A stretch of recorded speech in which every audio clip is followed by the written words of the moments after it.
My name's Evie and I'm director of Out West House.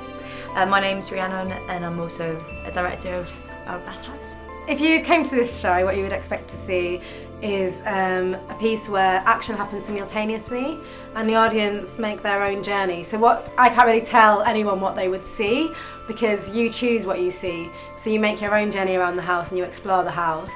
And it's a show where it's about domestic violence. There's a lot of real life stories and it's very truthful. But there's no violence in the show and there's no perpetrators in the show. So it's about people's experiences.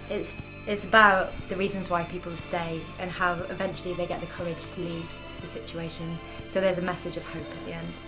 So to my knowledge, legal aid's been cut. So that's a massive, has a massive effect on women. So if you're in a violent relationship, you won't get support to take the cases to court, which is hard enough anyway if legal aid exists, to get the courage to do that.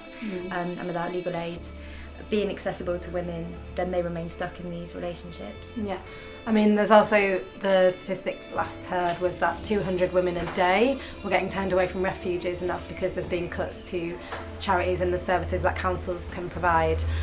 So yeah, again, it's the ways out that women have out of domestic violence and men, they're being cut, so it's harder and harder for women to stay. Attacks on women have also risen by 2,000 a week nationally since the recession, so it's kind of this double-edged sword where you've got the scale of violence and incidents rising because of the recession and because of unemployment and all of that, but then you've also got the cuts affecting it, so it's harder for people to leave. So it's like a really relevant issue at the moment. It feels like it's really important. Definitely. Because there's 6 different characters and they're all from very different backgrounds, we hope that people will see that domestic violence can happen to everyone and anyone, and it'll challenge stereotypes.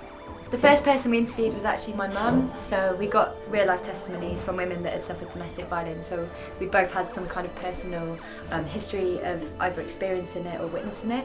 And then we got in contact with some charities, Survive, based up in Kingswood in Bristol, and they give us contact details for women that would be up for sharing their stories. So it comes from a real place, a really real place.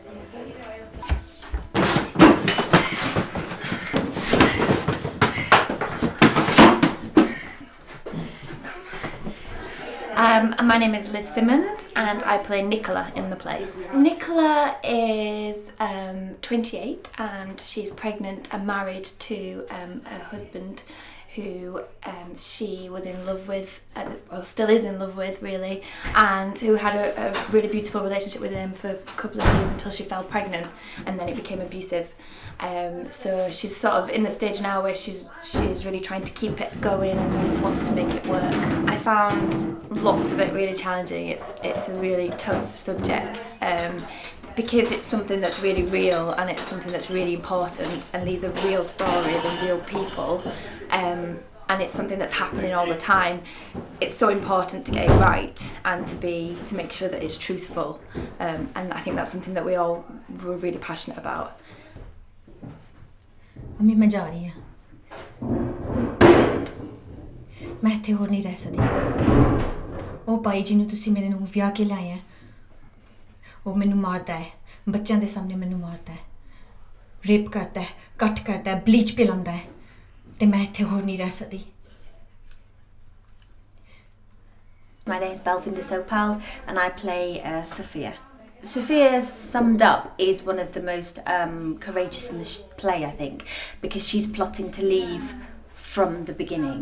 She tells her children that we're going to go on holiday, and basically that's her saying that we're going to pack our bags and we're out of here. Yeah, so I think hers is slightly different. She's sort of suffered like 8 or 9 years of abuse, and now's the point for her to go, I've had enough of leaving. The most challenging part was having to translate physically what my character feels and does, because in the play I speak only in Punjabi, and I have sort of certain, like there's a few words like you might pick up, you know, sort of rape, cut, bleach, you might pick that up, but otherwise everything that I say is in Punjabi. So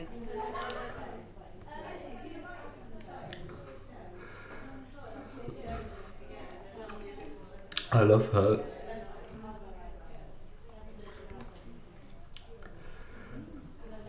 I want to be with her forever. I tell myself this.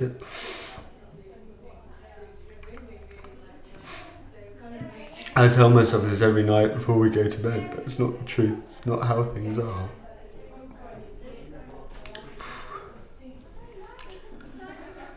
She's not that person.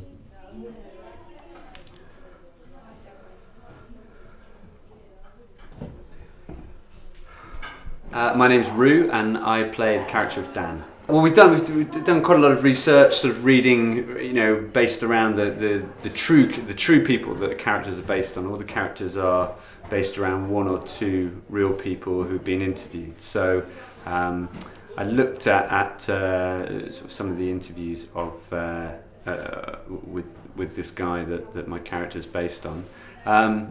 But that's sort of one way we prepared, and then another way, we prepared is in a sort of much more playful way, really, of just being in the house and exploring what the possibilities are of being in this particular space and the way that makes you behave. I'm Joy, and I play the part of Kaylee.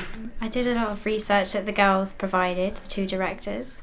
We read through something called the Freedom Pack, which is a programme that people that have just split up from their domestic partners go through. And that pretty much helped a lot, actually. It was really intense, but really helpful. It takes you step by step through accepting that you were in a violent relationship, and just tries to reprogram your mind into what a normal relationship is like, because a lot of the women that come out of this find it hard to accept that they were in a violent relationship. So that's it's really intense and quite hard to read, but it really helped.